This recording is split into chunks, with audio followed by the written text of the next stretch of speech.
네. 오늘의 마지막 4부 왕건 이야기로 이제 시작되는데요. 꽤 읽었네요. 그래도 일장 하루에 한 장은 읽을 수 있을 거라 생각하는데 이게 꽤 양이 있기 때문에 부족하면 내일 또 이어서 하는 걸로. 이게 전체 10장으로 구성되어 있습니다. 10장, 지금 읽고 있는 게 제 1장 미덕 부분이고요. 지금 우리는 네 번째 1장 미덕의 작은 단락, 작은 소주제, 네 번째 왕건 고려 이름으로의 통일, 이 부분을 이제 읽기 시작할 것입니다. 반 정도밖에.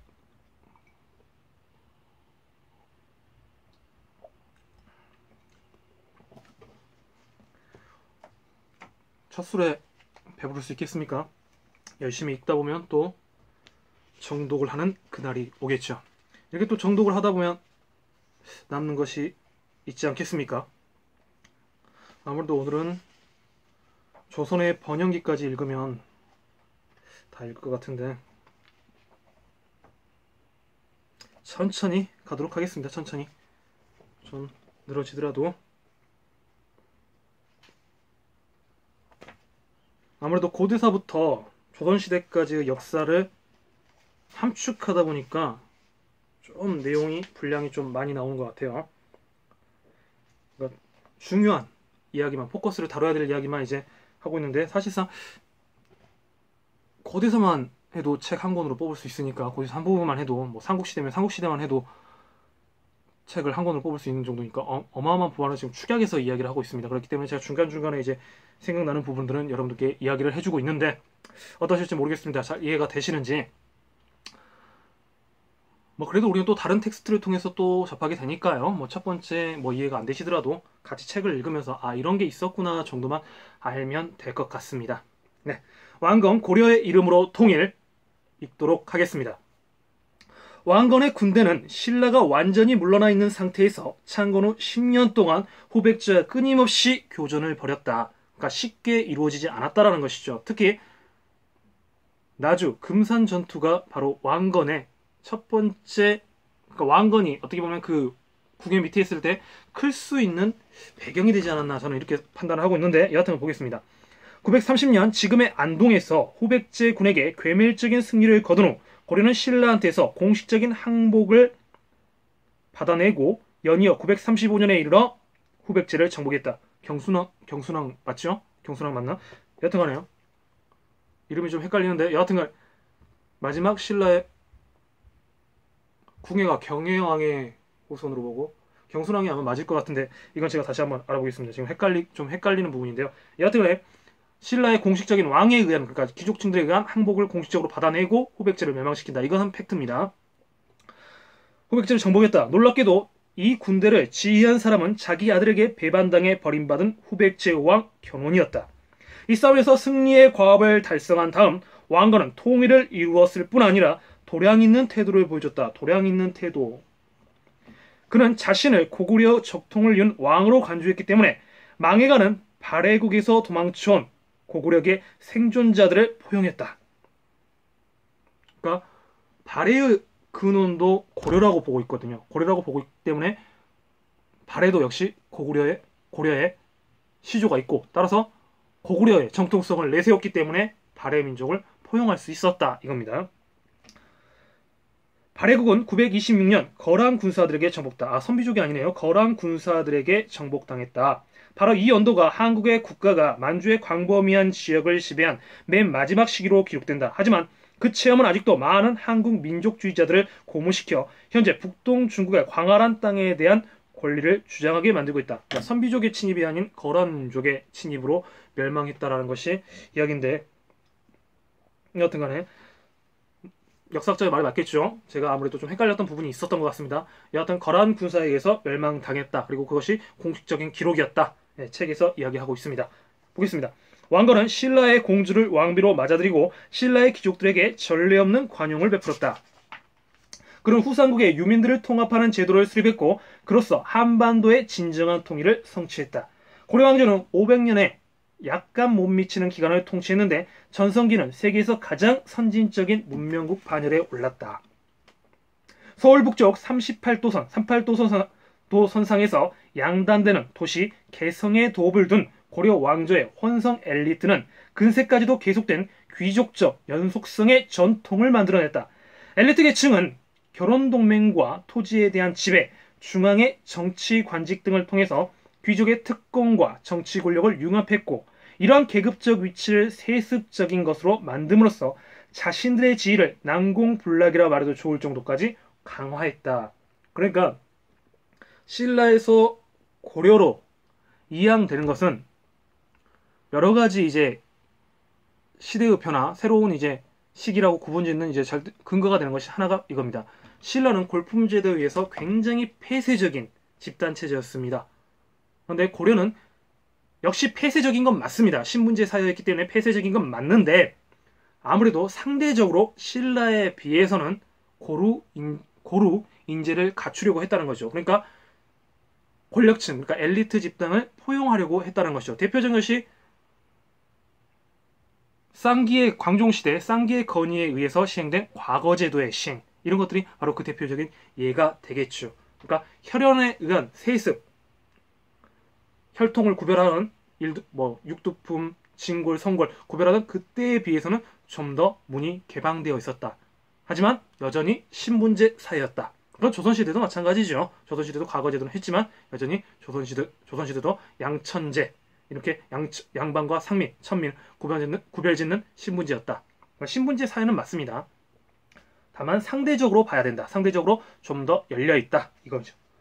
여하튼 보겠습니다. 고려는 토지를 소유한 향사가 유교 혹은 불교 교육을 받고 주로 수도에 거주하는 학자 관리 계층과 결합해 재산을 지배하는 사회 유형을 수립했다. 한 인물이 학자이자 지주인 경우도 많았지만 어쨌든 토지에 기반을 둔 부는 관료적 지위와 강력히 결합했다. 이름하여 음서제죠. 공음전식과 5품 이상의 관료들은 세습이 되도록 만들었던 그 제도, 고려시대에 있었던 거죠. 중앙에는 유교적 정치술에 영향을 받은 관료제가 출현했다.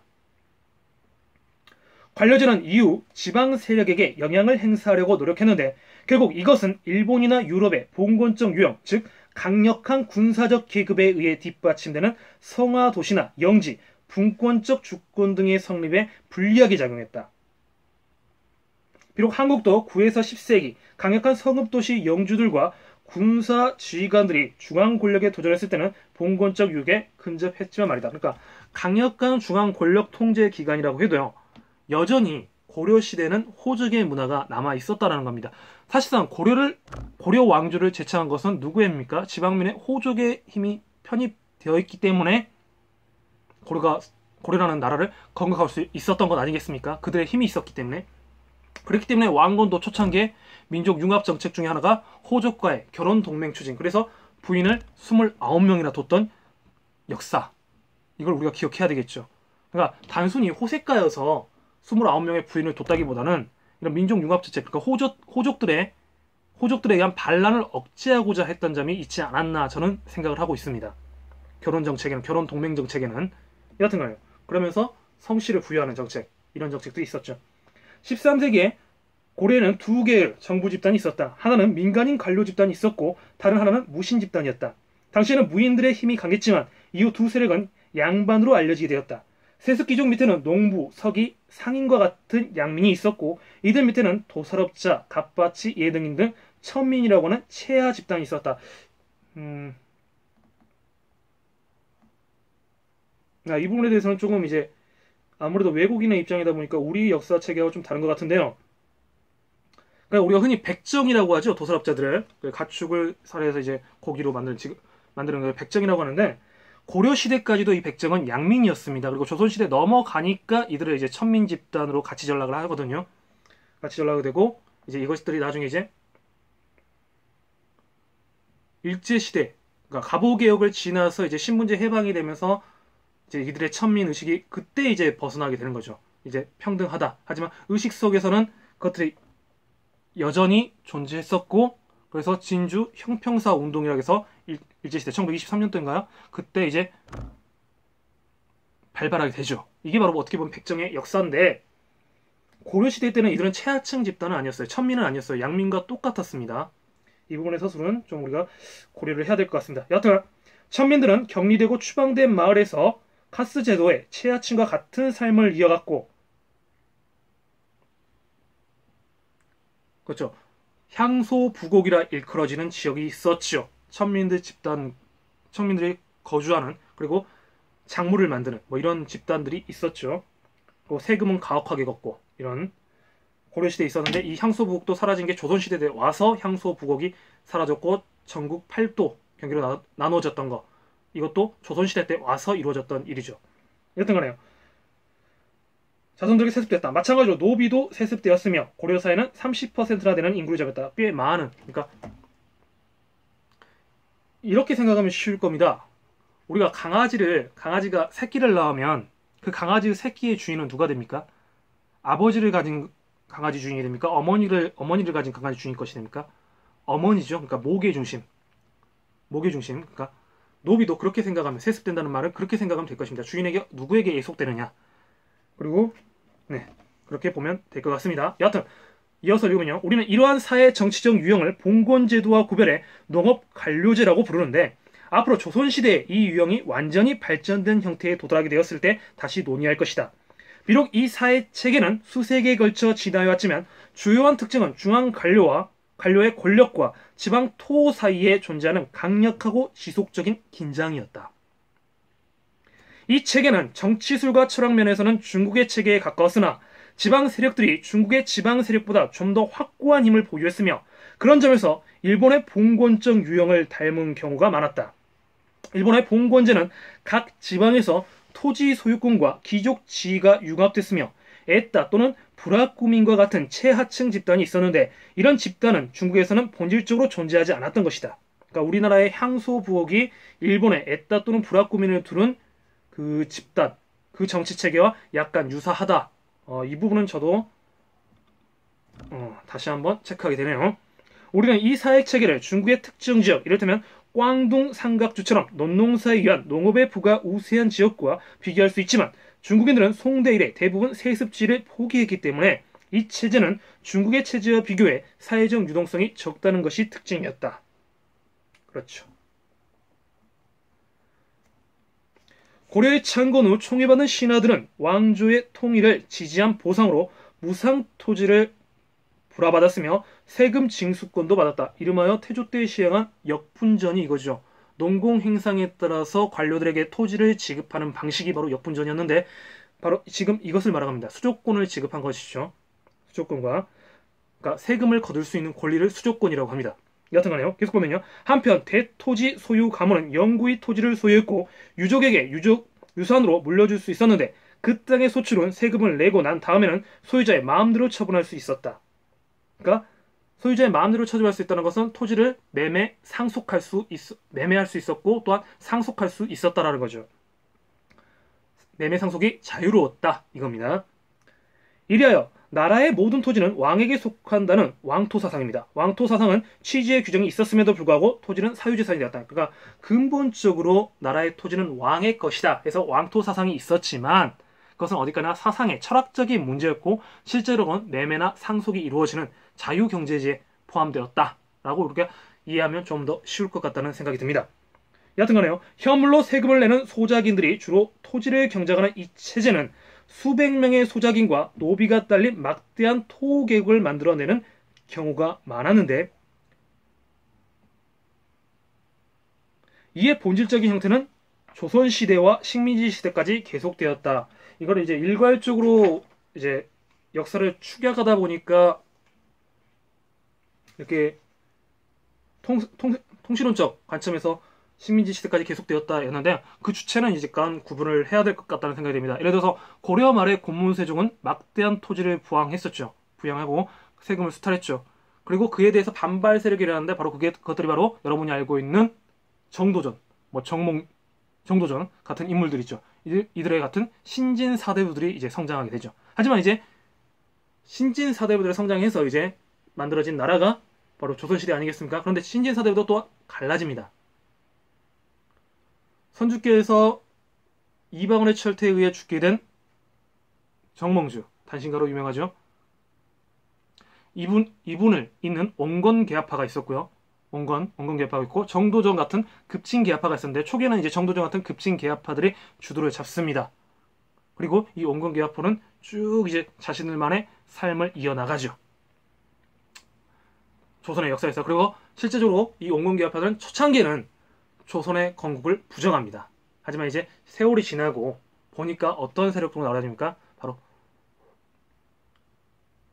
훈구파와 이제 사림의 대결로 조선의 역사는 시작되는 거죠. 그리고 네 번의 사화 끝에 사림이 정계에 진출하게 되고 주도적으로 진출하게 되고 이제 사림은 또 이조 전랑권 문제로 돼서 붕당으로 나눠지고 뭐 이런 역사가 지속되면서 이제 토지를 소유하는 층들이 각기 달라집니다. 하지만 통선원적 입장 보면 바로 이렇게 지주와 소작인의 관계는 이어졌다라고 봐도 무방하지 않을까 싶습니다. 이 한 문장 속에서 너무 많은 것들이 합축되어 있다 보니까 그 제도를 일일이 지금 나열하려면 너무 길어지니까 아마도 저자가 통선원적 입장에서 그냥 간략하게 이야기를 한 부분이 아닌가 싶습니다. 여튼 그런 과정이 있었다 이거죠. 관직을 가진 사람이 집안에 있다는 것은 훌륭한 형태의 보험이긴 했지만 귀족의 지배를 영구화하기 위해서는 가문의 토지 소유가 관직 보유보다 더 중요했다.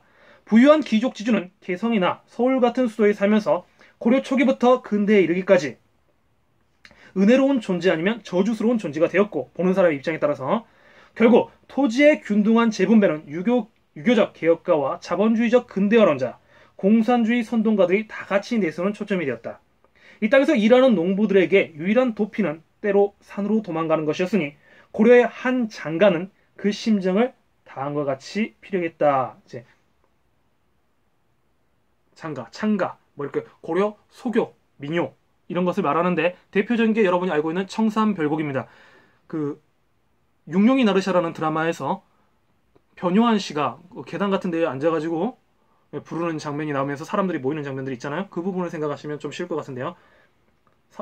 이렇게 불렀죠. 사러리 사러리라따 청산의 사러리라따 이러면서 굉장히 구슬프게 부르는 대목이 있는데 혹시 기억이 나실지 모르겠습니다. 여하튼 그 노래입니다. 청산별곡의 노래. 그러니까 세속에 더 이상 살기가 너무 힘들다. 그래서 좀 속세를 벗어나서 산으로 가서 살고 싶다. 뭐 이런 식의 당시 민중들의 애안을 엿볼 수 있는 고려 가요 중 하나입니다. 고려 가요를 이제 장가라고 표현했는데요. 여하튼 고려 가요 중에 하나인 청산별곡 대목이었습니다. 사러리 사러리랐다 청산에 사러리랐다 머루랑 다리랑 맞고 청산에 사러리랐다 뭐 이거죠. 계속 보겠습니다. 다른 농부들은 봉기에 반란을 일으켰으니 1190년대는 왕조를 뒤흔드는 봉기가 좋은 예다. 바로 만적이라는 반란자다. 이 만작은 바로 최후 집권의 그 무신정권 시기에 어떻게 보면 최막부 실력자 밑에 있던 실력자 집안에 있던 노비 출신이었다는데 또 의의가 있습니다. 왕호장상의 시가 따로 있느냐 그 말을 했던 인물이 바로 인물이죠. 드라마 토지나 소설에서도 이 부분을 인용하는 부분이 나오는데요. 아주 명언이 돼버렸죠. 왕호장상의 시가 따로 있느냐. 왜? 고려시대에는요 또 하나 재밌는 게 바로 무신집권기 때 이민이라는 최하층 계급의 사람이 최고 권력자가 됩니다. 이걸 무엇을 의미할까요? 아 나도 능력만 갖고 실력만 있으면 최고의 권력을 가질 수 있구나. 이런 것이 은연중 많은 사람들에게 퍼져 있었다는 소리고 그것이 이제 대표적인 이제 예가 됐던 게 바로 만적의 난으로 이어진다고 우리는 생각하면 되는 것이죠. 어느 날 갑자기 생겨나는 건 없습니다. 그런 의식이 있었다는 것이죠. 계속해서 보면요. 만적이란 반란자는 1198년 개성 북산에서 모인 노비들에게 다음과 같은 감동적인 연설하며 그들 오늘 점심 식사를 밖에 나가서 식사를 하신다고 합니다. 노인 회원 여러분들께서는 12시, 지금 12시가 다 돼가고 있습니다. 12시까지 관리실 앞으로 나오시면 되겠습니다. 다시 한번 알립니다. 노인 회원 여러분들께서는 점심 식사를 하신다고 합니다. 점심 식사를 하실 분은 관리실 앞으로 12시까지 나오시면 되겠습니다. 감사합니다. 네. 제 지역에 살다 보면 이런 점이 있어요. 이게 서울이었으면 이게 좀 생각하기 힘들 텐데요. 이렇게 혼자서 이제 식사하시는 어르신들이 많다 보니까 이렇게 아파트 공동체에서 점심을 마련하고 함께 그들 시간을 누릴 수 있게끔 하는 그런 제도가 있거든요. 저는 그런 점은 좀 좋은 것 같아요. 여하튼 간에요. 집중해서 다시 보면 다음과 같이 감동적인 연설을 하며 그들을 선동하고자 했다. 이게 나오죠. 그 대목이 이 부분입니다. 바로 왕후 장상만이 영화를 보게 태어났단 말입니까? 아니오시다. 시대가 제대로 되면 누구라도 그런 관직에 앉을 수 있습니다. 그러면 왜 우리는 그저 뼈 빠지도록 일만 하고 채찍을 맞으며 고생을 해야 합니까? 각자 자기 주인을 죽이고 노비 문서를 태우면, 그래서 우리나라에서 노비 제도를 없애면 우리도 왕후 장상이 될 수 있습니다. 대단히 개혁적이고 성각자적 입장에서의 발언이라고 할 수 있죠. 감히 상상이나 할 수 있겠습니까? 요즘에도 신문제를 공고히 하자라는 그런 망언을 하시는 분들도 있는데, 당시 그 철저한 신분제 사회에서 그것도 최하층 노비의 입에서 왕후 장상의 시가 따로 있느냐, 이런 발언은요 엄청난 파급입니다. 그러나 같이 준비하기로 했던 동료 노비죠. 이 노비의 밀고로 인해서 굉장히 처참하게 만적은 죽게 됩니다.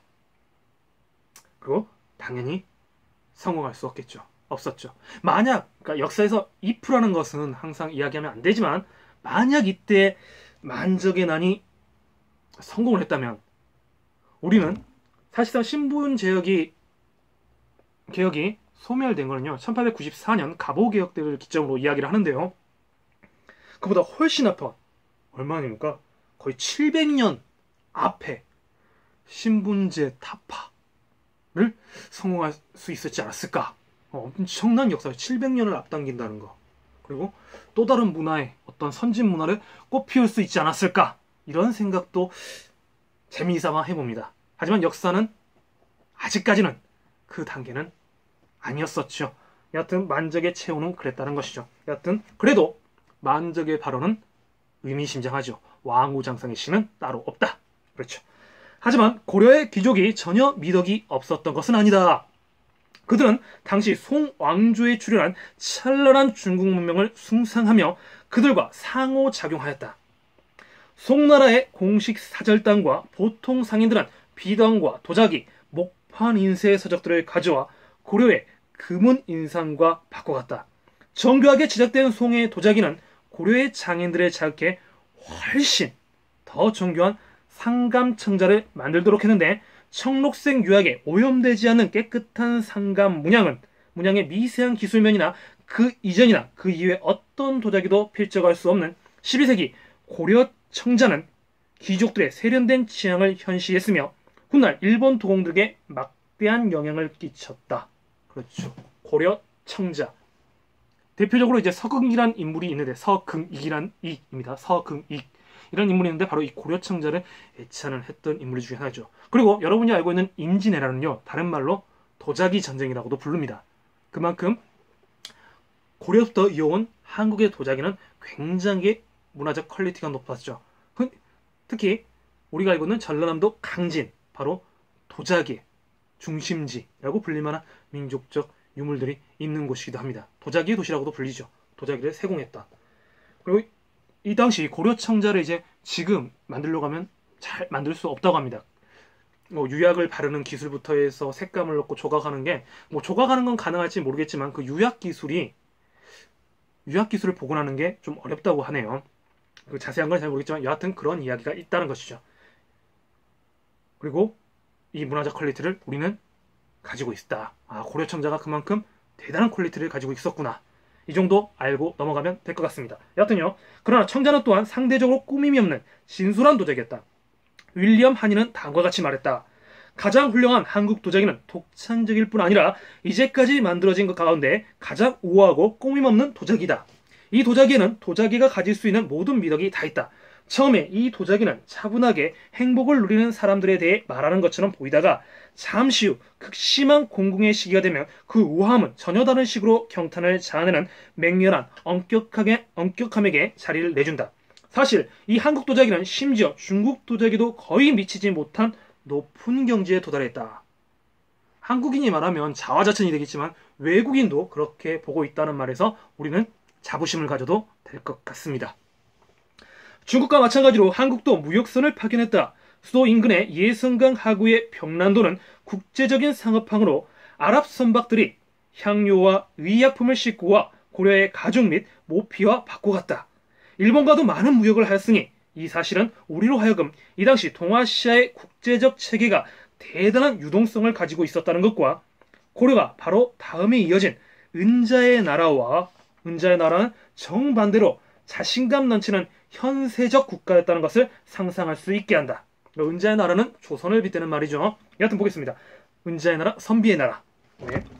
그러나 그 역사를 진짜로 서술할 수 있게 해주는 사료가 여전히 극히 부족하기 때문에 우리는 그 점을 상상할 수밖에 없다. 이 점은 좀 안타까운 점인 것 같아요. 학자들은 송대의 급속한 산업적 발전과 정화 장군의 7차 해상 원정의 절정에 이른 광범위한 무역망에 대해 오랫동안 곰곰이 생각해왔다. 정화 장군의 원정대는 이 성계와 세종 연간, 즉 1405년부터 33년의 시기에 페르시아망과 아프리카 해안까지 뻗어나갔다. 아프리카 해안까지. 그러니까 고려만국 전국 지도인가요?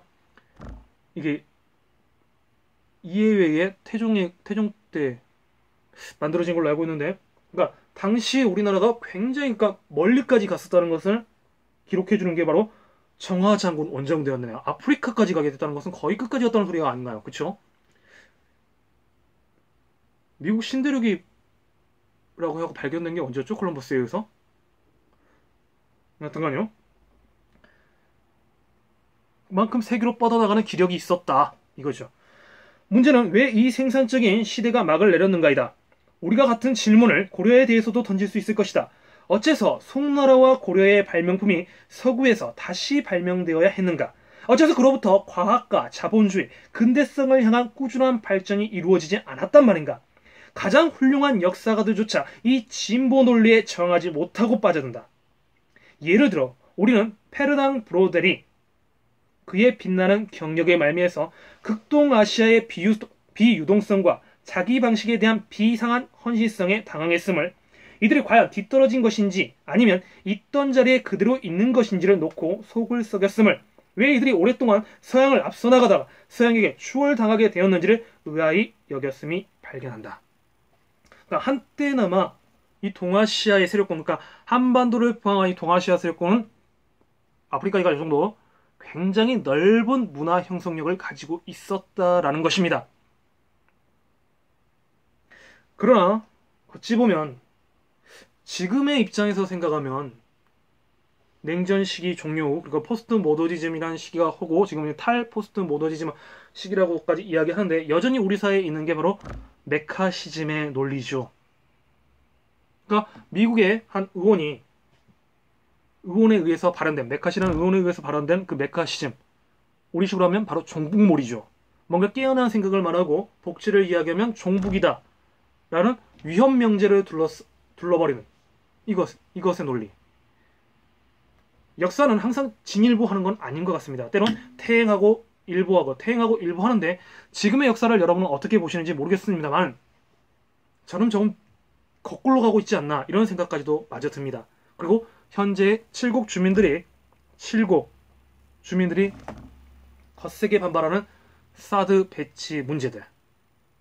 전우영 역사학자가 페이스북에 이런 멘트를 남긴 것 같습니다. 남겼던 걸 본 적이 있는데요.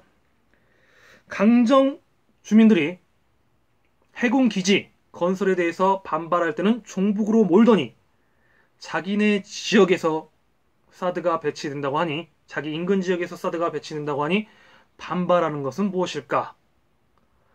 남이 할 때는 종북이고 자기가 할 때는 반발하는 건 무엇인가? 이런 식의 맥락이었고, 그죠? 그러니까 이분이 하고 싶은 맥락은 이건 것 같습니다.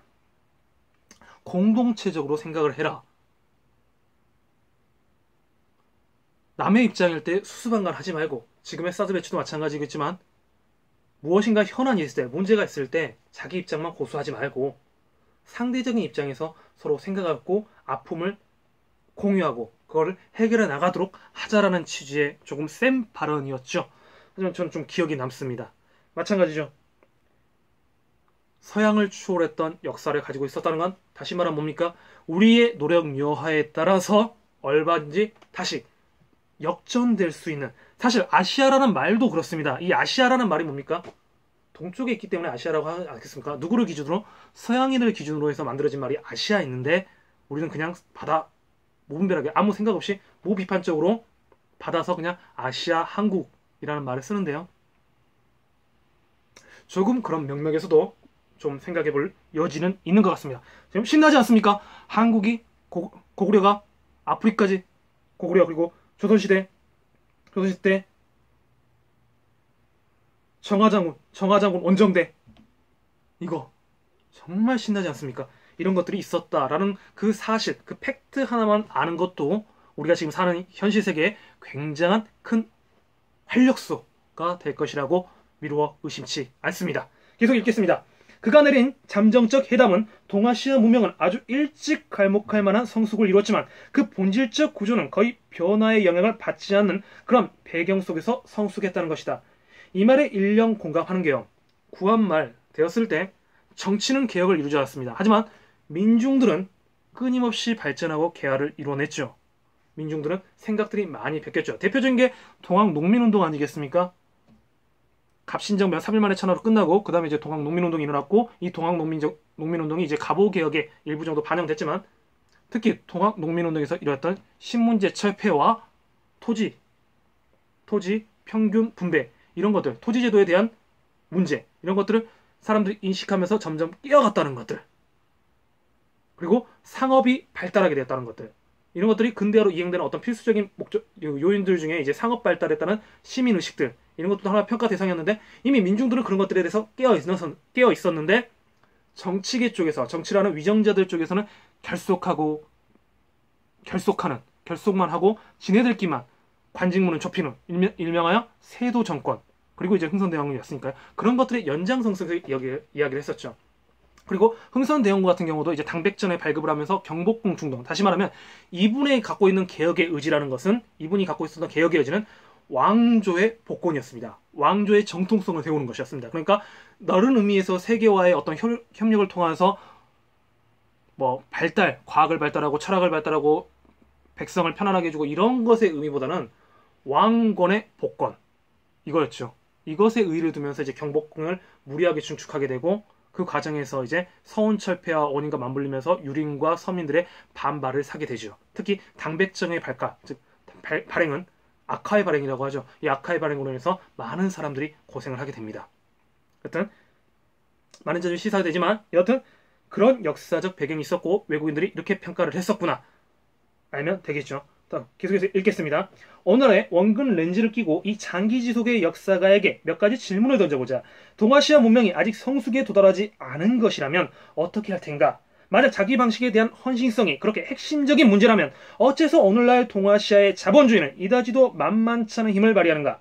만약 한국, 일본, 중국이 그렇게 변화에 둔감했다면 그들은 어째서 이렇게 짧은 기간 동안 이렇게 엄청나게 변화했는가? 아마 요컨대 동아시아의 역사는 그렇게 변함없는 것이 아니었을 것이다. 일본의 메이지 유신, 한국의 여러 개혁, 갑신정변부터 해서 동학농민운동, 갑오개혁이 이루어지는 일련의 그리고 을미개혁, 그 중간에 있었던 을미개혁과 또 대한제국선포, 고종에 의한 대한제국선포 이런 일련의 개혁들 그리고 중국에 있었던 변무자강법, 양무운동, 3.1운동 이후에 3.1운동을 기점으로 해서 일어났지만 여하튼 이런 근대화의 운동들은 있었다라는 것이죠. 그것을 묵과해서는 안 된다. 이런 식의 맥락으로 읽어도 될 것 같습니다. 어쩌면 우리의 지식이 충분치 못하여 그 변화를 도표로 작성할 수 없을지도 모른다. 지식인으로서 나머지 사명감을 가지고 있네요. 그러니까 무지가 불러온 소산이지 않느냐 이런 거죠. 우리가 동아시아는 정체되어 있다 라는 한 문장으로 설명해서 안 된다. 왜? 근대적인 그리고 현대에 와서 이들의 성공 변혁기를 봐라. 이 짧은 시간에 서양에서 몇백 년에서 이루어진 것을 이 짧은 시간에 산업 문명화를 이루었다는 것은 변화가 없었다는 그 말로는 설명할 수가 없다라는 것이죠. 이들 나름대로의 변화가 있었는데 우리가 그것을 잊지 못하고 있으면서 정체되어 있다고 함부로 말하는 거 아니냐. 굉장히 고급스럽게 그러니까 반론을 하는 거죠. 브로델은 우리 시대의 가장 위대한 역사가였을지 모르지만 이 일례는 사실을 바로잡는 일에서 어떤 역사가도 완전히 신뢰할 수 없다는 것을 보여줄 따름이다. 그러니까 신이 아니니까요. 완벽하지는 않겠죠. 그러니까 이 사람이 이 브로델이라는 사람이 굉장한 추앙받는 역사가인 것이라는 것을 우리는 이 문장을 통해서 미루어 짐작할 수 있는데 다만 이 사람의 말이 무조건 옳다라고 할 수는 없다. 왜? 바로 이 부분에서 동아시아 변혁을 읽어내지 못하는 것 그리고 우리가 잘 알지 못하는 부분에서 이렇게 말한 부분에 보면 조금의 비판의 거리는 남아있다라고 브루스 커밍스는 평가를 하는 겁니다. 또 다른 평가인 거죠. 항상 그렇게 역사는 평가 사이에 분석이 일어나고 비판이 되는 거니까 또 그것이 또 다른 평가를 부르는 것 아니겠습니까? 여하튼간요, 우리는 이 신뢰를 통해 무엇을 배워야 하는가? 우리의 훌륭한 역사가를 믿지 않아야 한다는 것을 전혀 그렇지 않다. 이거 하나만 가지고 역사를 믿지 않는다? 이건 아니다 이거죠. 그러니까 부분적 오독은 있을지언정 기본적인 줄기는 이때 비판할 건 비판하자. 이런 거죠. 이게 바로 서구가 갖고 있는 그래도 합리적인 철학 아니겠습니까? 합리적인 방법 아니겠습니까? 우리는 모든 인간은 한 번에 오직 한 다리만 바지에 낄 수 있다는 해묵은 야구의 격언을 배워야 한다. 고려시대의 한국인들은 우리들과 똑같이 그리고 우리가 우리 자신의 모든 창조적 능력을 온전히 소유한 채 그렇게 하듯이 아침에 밥을 먹고 밤에 잠자리에 들며 부모를 공경하고 아내와 사랑을 하며 자식 때문에 안달하고 삶의 기회를 저울질하며 조물주를 만날 준비를 했을 것이다. 이게 바로 인류가 가진 보편성이죠. 그러면 그 보편성 안에서 한국인만의 특수성이 무엇인지를 봐야 된다라는 현대적 역사관을 지녔다고 우리는 볼 수가 있겠죠. 어찌 보면 우리는 무엇을 배울 것인가 라는 질문을 통해서 이분은 몸소 이에치카의 명언을 생각하고 있는지도 모르겠습니다.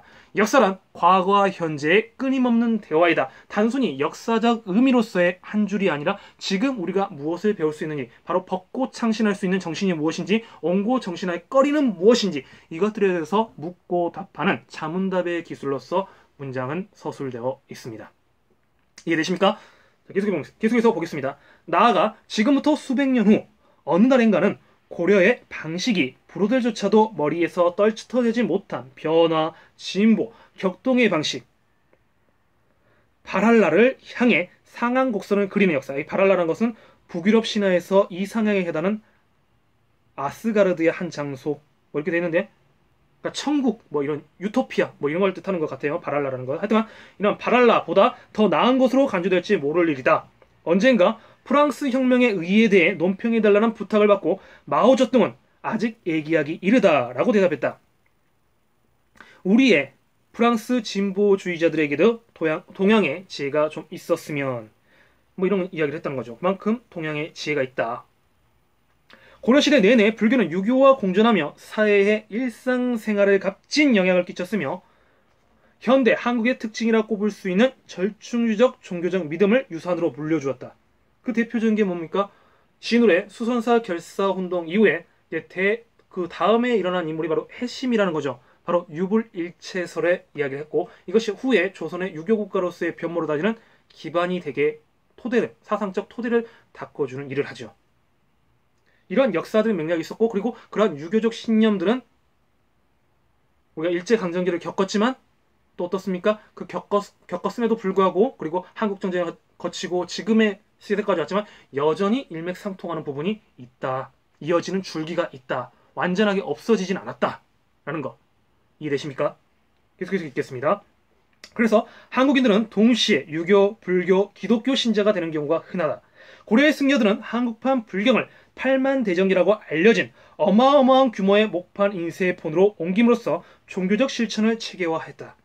대장경의 제1차 본이 1087년 필생의 자극 끝에 완성되었지만 유실되었고, 제2차 본이 1251년 완성되어 오늘날에도 여전히 해인사에 보존되어 있다. 이 목판 인쇄본은 정확성과 정묘한 서예 조각으로 인해 동아시아에서 제작된 약 20개의 장경 중에서 가장 뛰어난 사례가 된다. 하나 쓰고 한 획 쓰고 절하고 한 획 쓰고 절하고 했다죠. 그래서 8만 경의 글자를 완성하는 그 놀라운 노력과 인고의 끝, 거기에는 바로 거란을 물려주십시오, 보국의 안민, 그러니까 이 나라를 지켜주십시오 하는 선조들의 염원이 깃든 글자였죠. 그렇기 때문에 어찌 보면 동아시아의 최고가 될 수밖에 없는, 그렇게 만들어진 판본이기 때문에 동아시아 최고가 될 수 있지 않았나, 이렇게 또 생각해 볼 거리가 있습니다. 거리가 듭니다. 1234년 아니면 이보다 조금 이른 시기에 고려는 금속 활자도 발명했는데, 이는 유럽에서 활자가 시작되기 2세기 전의 일이었다. 아까 제가 읽었던 직지심체 유절 같은 거 청주 흥덕사에서 발견된, 그래서 청주를 아까 이어령 선생 같은 경우는 어떻게 설명했습니까? 3D 프리틱으로 이제 마을 하나를 한번 만들어서 이걸 관광 도시화 시켜보는 건 어떻겠냐, 이런 의견들 있었다는 것이죠. 그것이 바로 벚꽃 창신의 정신이다, 뭐 이런 식의 이야기를 했었는데요. 여하튼간에요, 봅시다. 한편 최충과 같은 유학계의 명사는 고전을 연구하는 사립 교육기관을 많이 설립했으니 불교와 유교 이 두 위대한 가르침은 그야말로 나라히 편안하게 공존했다. 고려의 불교는 내세적 속성에만 관여한 것이 아니었다. 많은 승려들이 상업, 농업, 목축, 양조, 고리대금 등으로 부를 쌓았다. 게다가 불교는 철학과 정치적 힘을 혼용한 국가 종교였다. 그리고 끝으로 고려와 이후의 시대에 이들은 승병이 되었다. 고려의 마귀를 물리치는 병단이 여진 침략자들을 막아냈다. 내 뜻이 임진왜란 시 승병 유격 때는 정규군을 거들어 일본의 침략을 격퇴했다. 대표적인 게 뭐 서선대사 같은 분들, 임진왜란 시기에 그러니까 어떻게 보면 호국 정신이 불교에는 있었다는 것이죠. 나라 안팎의 외세에 시달렸을 때 분연히 일어날 수 있는 승병들이 우리 역사에는 존재했었다는 거죠. 외환시, 나라가 외환에 시달릴 때, 그러니까 쉽게 말하면 외구들이 쳐들어온다든가 아니면 북방에서 이민족들이 쳐들어왔을 때 그들을 막아서는 승병들. 이건 어찌 보면 정규군보다 더 날렵하게 또 우리 민중들을 구해주는 영웅의 역할들을 했었다라는 것이 기록이죠. 기록으로 남아있죠. 자랑스럽습니다. 여하튼 계속해서 보면요. 그러나 고려 문화의 이러한 극성기는 내부의 무질서 및 몽고의 홍성과 겹쳐 있었다. 몽고 세력은 13세기 내내 거의 세계 전역을 제패했으니 고려도 이에 예외가 아니어서 몽고군이 1231년 고려를 침공해 고려군을 분쇄하자 고려 정부는 어쩔 수 없이 강화도로 물러났다. 강화촌도는 몽고의 기마병이 물을 무서워한다는 것을 이용한 책략이었다. 그러나 1254년 수많은 사람이 죽고 약 20만 명이 포로로 잡힌 더욱 파괴적인 침공 이후 고려는 항복하여 몽고의 지배 아래 들어갔고 고려의 왕은 몽고의 공주와 결혼하게 되었다. 그래서 이 당시의 왕들은 대부분 뭘 했습니까? 충자를 쓰죠. 충렬왕, 충선왕, 충선왕, 충렬왕, 충선왕 같은 이런 이름들을 쓰죠. 그리고 이제 공민왕 때 돼서야 사실상 이제 몽고를 몰아내고 자주적인 국가를 설립하지만 역사는 이제 승자에 의해 기록되다 보니까 우리가 쌍화점에서도 봤듯이 자제원, 그러니까 공민왕의 동성애적 기질로 이들을 폄하하기도 하고 이런 것도 있습니다만 여하튼 역사는 그렇게 진행됐다는 거죠. 자주 반원의 정책이 있었다는 것이죠. 공민왕 시대에 정동행성, 쌍문소, 이문소 건립을 폐지하거나 이런 것들, 그리고 성균관을 부활시킨다는 것, 재부활시키고 유교학자들을 양성했다는 거, 이런 것들이 있었다. 이 시기를 거친 다음에요. 그러니까 몽골의 침략 이후에 그 후 몽골인들은 수천의 한국인들을 징병해 1274년과 1281년 제가 아까 이야기했던 부분이에요. 바로 일본 침공. 위대한 고려의 조선공들이 만든 배를 타고 불길한 일본 침공을 감행했다. 전설에 따르면 가미꾸라 막부는 두 번의 침공을 다 신풍 또는 가미까지라 알려지는 시에 적절한 태풍의 도움을 받아 물리쳤다고 한다. 그러니까 이것을 일본인들은 그렇게 평가한다는 거죠. 자신들의 바다를, 아무래도 일본은 해안국가다 보니까 바다를 지켜주는 신이 있는데 그 신이 이것을 막아줬다, 이거죠. 두 번의 침공을. 몽고의 영향을 입은 마지막 시기는 학자 관리로 이루어진 강력한 관료제 계층의 출현으로 특정 지어진다. 바로 신진 관료들이죠. 신진 사대부들의 출현이죠. 그동안 많은 사람들은 수도 바깥에서 귀양살이를 했으며 유교 고전에 대한 자신들의 우월한 지식을 활용해 몽고 권력의 지원을 받은 통치 가문의 무절제를 비난했다. 중국의 명왕조가 몽골을 정복하자 왜구와의 전투를 통해 강고히 단련된 신흥 군인보다는 권력에 도전할 기회를 얻었다. 명나라가 고려 내에 예전 몽고 영역에 대해 지배권을 주장했을 때 고려 궁정은 친몽고 세력과 친명 세력으로 분열되었다. 두 사람의 장군이 각기 자기 군사를 이끌고 요동반도를 주도하던 명군을 급수하기 위해 떠났다. 그러나 그중 한 사람인 이성계는 갑자기 마음을 바꾸어 압록강에서 군사를 돌려 고려의 수도를 공격해 곧 항복을 얻어냈다. 바로 그 유명한 위화도 회군이죠. 위화도 회군을 떠나기 전에 이성계는 당시 왕에게 이렇게 말을 합니다. 최영 장군의 발언에 대해서 불가론을 이야기하죠. 지금은 뭐 장마철이다. 농장기가 뭐 녹이 들었다. 감염병이 유행할 수 있다. 병사들이 뭐 있다. 뭐 이런 여러 가지 불가론을 이야기하게 되는데, 그러면서 이제 위화도를 이제 건너면 되는데 위화도를 건널 수 없이 물살이 세지고 하면서 많은 인사상의 사고가 납니다. 이제 그래서 돌아와서 고려 왕조를 찬탈하게 되는 것이죠. 쿠데타를 일으키게 되는 거죠. 그래서 그랬던 사실이 있었다는 것이고요. 거기에 이제 혁혁한 공을 세운 게 여러분이 알고 있는 이방원이죠. 이방원의 역사. 자, 그는 그리하여 20세기까지 지속된 한국의 최장 통치 왕조 조선을 세우게 되었다. 새로운 국가는 1500년 전에 고조선을 상기시키는 조선이라는 이름을 붙이고 서울에 도읍을 건설했다. 바로 이 조선을 건립하는 데 가장 혁혁한 공을 세운 이방원의 이야기. 이제 다음 시간에 해야 될 것 같습니다. 너무 시간이 지금 지체가 되어서요. 이렇게 되면 또 방송하는데 또 오후를 넘어버리니까 오늘은 여기까지 하고요. 다음 시간에 이제 조선시대 번영기부터 해서 또 한번 통상론적으로 입장을 정리해 보도록 하겠습니다. 네. 오늘 독서 어떠셨습니까? 참 재미도 있고 신도 나는 부분도 있었는데요. 그리고 우리가 또 잊고 있었던 우리의 어떤 파괴력, 그 파급력. 어찌 보면 한류의 기원이 바로 이전부터 있었다는 것을 다시 한번 확인하면서요. 그럼에도 불구하고 지금의 막막한 현실들을 생각하면 또 가슴이 답답하기도 하고 이게 뭔가 싶기도 하고, 그렇지만 역사를 배운다는 것 자체가 그런 막막함을 또 해소시켰을 수는, 역사는 바로 기복이 있는 거 아니겠습니까? 매일 좋은 것만 있는 건 아니지 않습니까? 사람이 살아온 인생을 기록한 것이 결국 역사이기 때문에 그 기복을 보면서 오늘날의 문제를 또 해결할 수 있는 한 가닥의 실마리를 얻을 수 있지 않을까 싶습니다. 독서는 바로 그래서 이루어져야 될 것 같고, 역사는 그래서 배워야 할 것 같습니다. 일신 우일신이라는 말이 있습니다. 날마다 새롭게. 오늘의 하루는 어제 죽은 자의 간절히 바라던 하루였기 때문에 결코 소홀해서는 안 되고, 또 한껏 진보되고 깨어있으면서 진일보하는 사회를 만들 수 있는 초석이 되줘야 될 것입니다. 바로 그렇기 때문에 오늘 하루의 현재성은 매우 중요하다고 저는 생각합니다.